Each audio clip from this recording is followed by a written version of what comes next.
Whoa, hey, are you ready for this episode of Steven's Garage 216? I am. Let's get to it.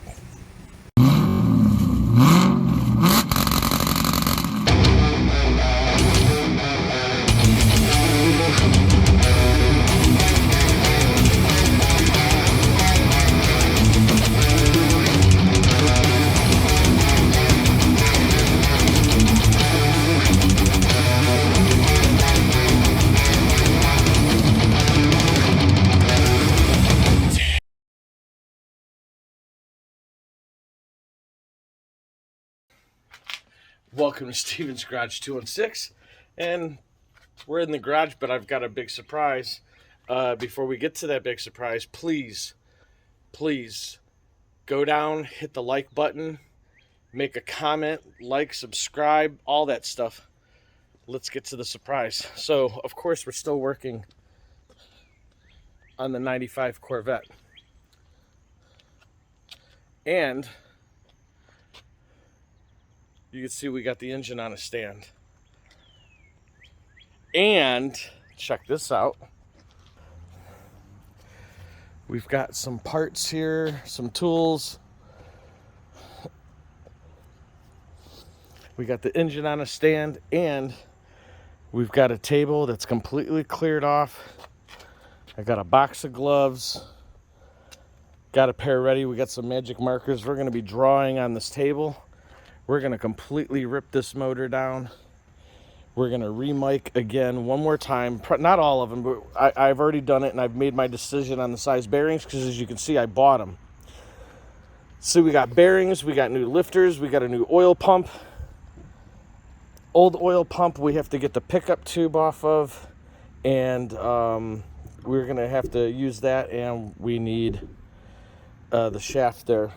We've got the oil pan super cleaned out. Look at that. Super clean. Nothing in there at all whatsoever. So we're going to get this completely apart, get things marked down on the table. We're going to take the heads in the garage. But the intake ports, if you remember, one head is done and the other one is not. I don't know why you would do that. Look at that. I hope that's coming up in camera. But look at that. That is rough. That none of it is cleaned up, and then for some reason over here it was cleaned up. And this is all from a machine shop down in Florida, and because of a friend of mine. I'm not sure who was supposed to do what, but both heads should have been done, and this is just not cool at all whatsoever. So you can see where the gasket sits. But I have some dye, some blue metal dye, and we're gonna clean those out. We're gonna get this done right. Let's get this apart. All right, one quick step. We got the valve covers off. We got the table marked a little bit, but we got passenger side, driver side. Now oil goes through your push rods, so we're gonna use the blowgun. We're gonna clean out the push rods as best as possible. As good as possible, and we're also going to blow off and use assembly lube on the rockers too. So now all we have is some head bolts to take off, and then we can get to cleaning in the ports on both heads, try and get them equal, and use the gaskets. Like I said, you can kind of see where the gasket sits. I don't know if we'll be able to clean all the way out to that, but that's what we're going to try for.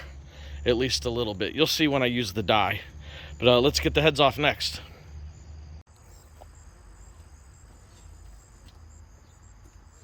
All right. Cool. So we got the heads off, and I got this lifter tray hold down out. So I'm pulling the lifters and stuff out before I do this. These lifters don't even matter because we've got a brand new set.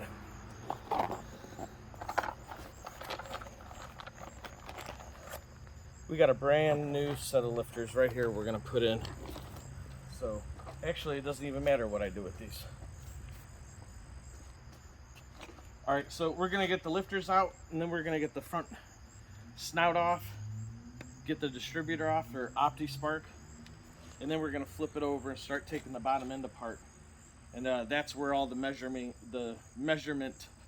and stuff will come in, because I'm sure the last video didn't seem all that great. So we'll do a better job. I'll be able to do a better job with showing you how to properly measure and do the math and all that stuff on the bottom end once we get these lifters out and it's flipped over. So let's do that right now. Okay, I'm gonna show you guys how I take the front snout off of these LT1 motors here. Check this out. This is the setup I use. I kind of handmade this myself. I know they have tools that you can buy, but I made this a while ago because I said I was always going to try to use anything and everything in my garage for tools or parts and stuff like that. Kind of gotten away from it, but this is a part that I made. I welded a nut on here. This is the same exact thread and everything as the bolt that goes inside the crank here. This rod here, I just got some threaded rod, and then I got 4 bolts, or nuts I mean, to work on there. You can see here I only got 3, and then I have a washer back here. So I found 3 bolts. I basically got 3 bolts and then this piece of a puller. And what I did was I took the rod and I took it all the way in as far as it'll go, because this is a lot of pressure when you're loosening this nut right here. That's a lot of pressure pulling. You don't want to tear up the threads inside the crank.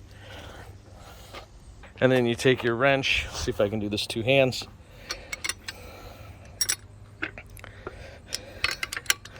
And loosen your nut. And you should be able to see that the snub is coming right off the crank. But that's a tool that I made myself. They sell them, or you can basically go with that setup right there.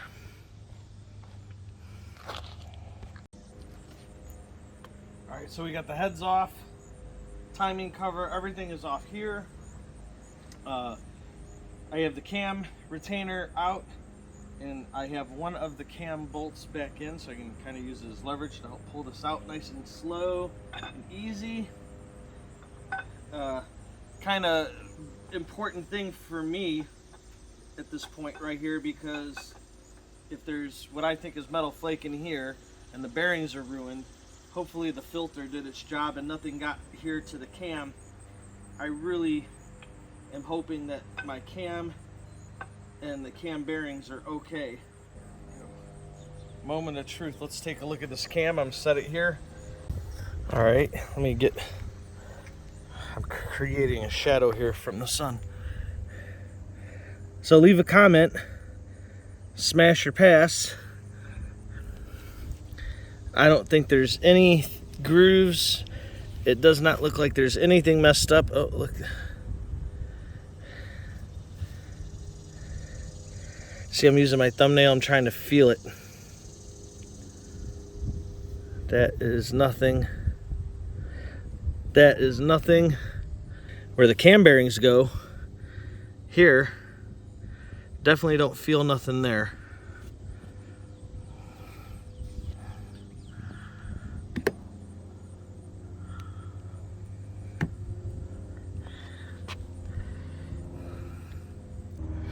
Well, you can't see like that, so I have a camera snake.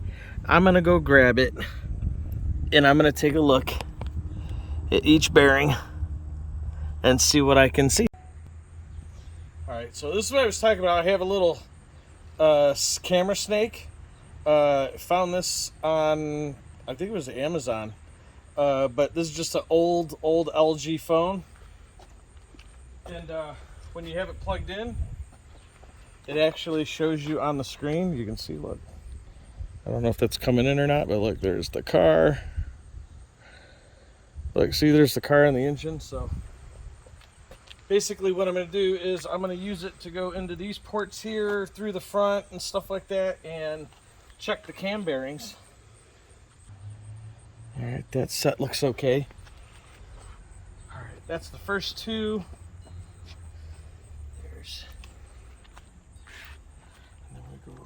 here. I'm using a lifter hole here. See like one part, but as I twist this like this, I'll get like different angles and different views and stuff like that. But I'm just looking on the screen here. It probably is not going to come up looking all that great on that there, recording phone to phone. Plus I'm trying to, I don't see any copper. They're not like all wore down like the rod bearings were. Turn this upside down. Honestly, it looks like all the cam bearings are fine, so we're okay with that. Next thing. So again, I think I found this on like Amazon. It might have been eBay. I don't remember, but if you just look up cell phone camera snake, you're gonna find this. And this thing, man, it's awesome. Even on the cylinder heads. Let me set this down here. And you're trying to see what's going on inside the cylinder. You can actually pull a spark plug out and put it right there. Come around, big hole. You can set it as soon as you get it in there, and there's a light on there if you saw that a minute or two ago. But the light will light up the whole cylinder, and if you have it just barely sticking out, you can see if there's valves open. You can see what's going on there. You can actually kind of get it all the way in there when the piston is down and look directly down on it, and you can see if there's any burn marks on the top of the piston, if the valves have smacked it or something like that. This little camera snake really works out great. Okay, and the next thing I'm going to show you is about the pistons, because I'm sure, you know, I just showed you with the camera snake. We got the pistons all on the table and marked. See, there's number 2. There's number 3. And then something else I wanted to show you that I do. I personally do this also. You should also do this.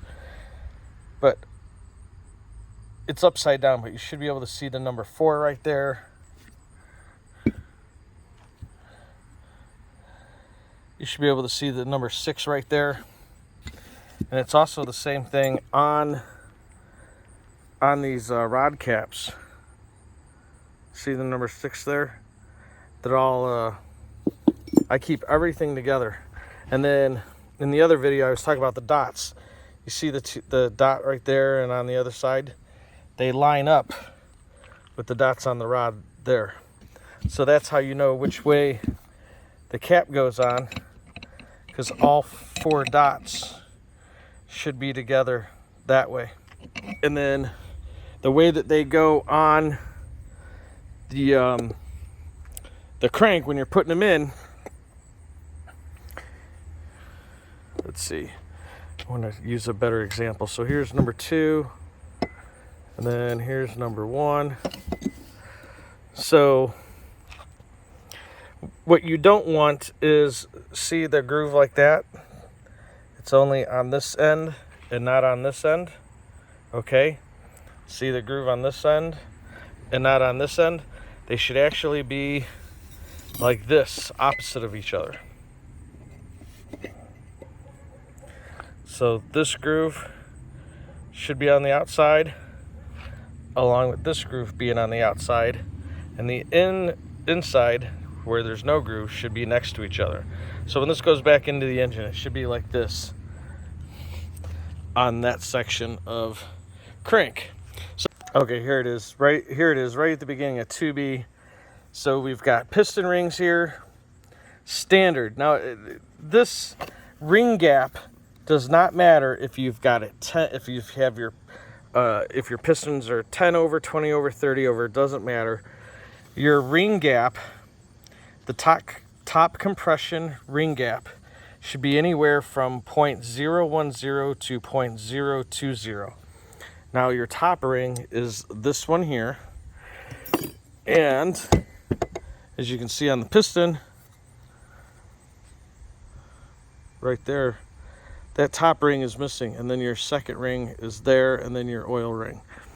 Now there's a difference between your first ring and second ring on there, and what this gap here represents is that if you take your top ring and you set it inside the piston here, or the cylinder, hold on, there we go, you set it inside the piston, then you take your piston okay? And you would leave your second ring on. There's different ways of doing this. This is my way. This is how I do it. It works, it works, it works. You basically leave it on there, and then what happens is, to make it perfectly even, just press the piston down like that until it comes to a stop. And then that way you know you've got your ring in there exactly even all the way around inside the cylinder. And then where the two pieces come together, your ring gap, that's what that there is. So then you would take your feeler gauges. Now, standard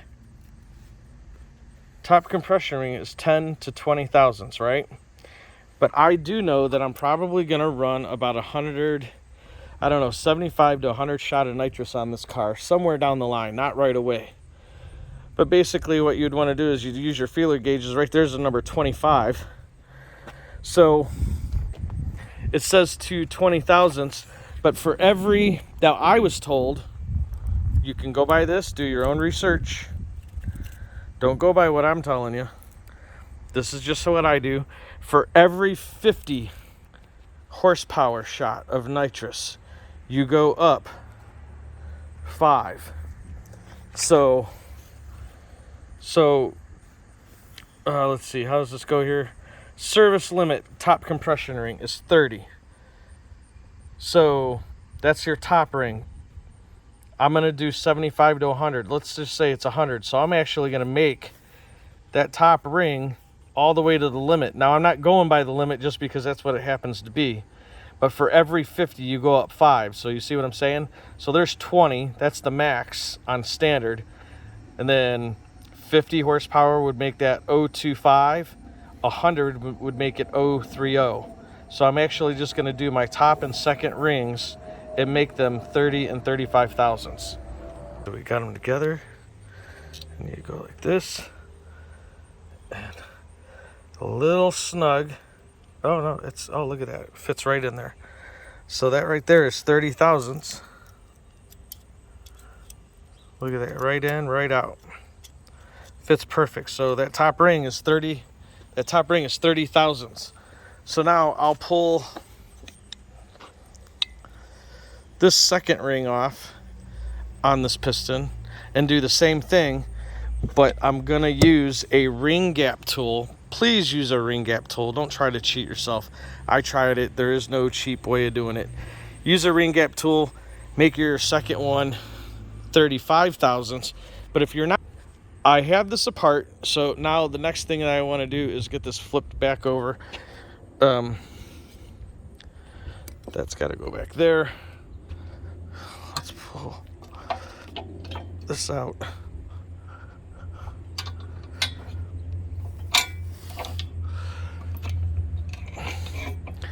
Get this back upside down like so.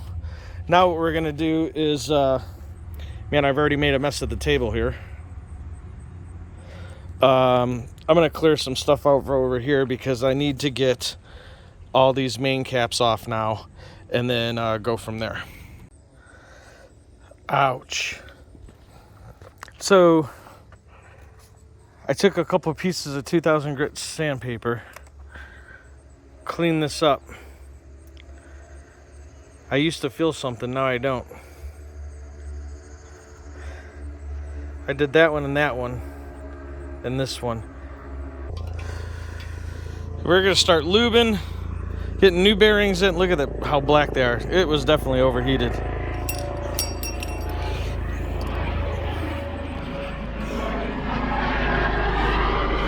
So all the bearings have been getting thrown in the garbage. We got 2 new boxes of bearings. Next, now that we have it this far apart, now I will show you how to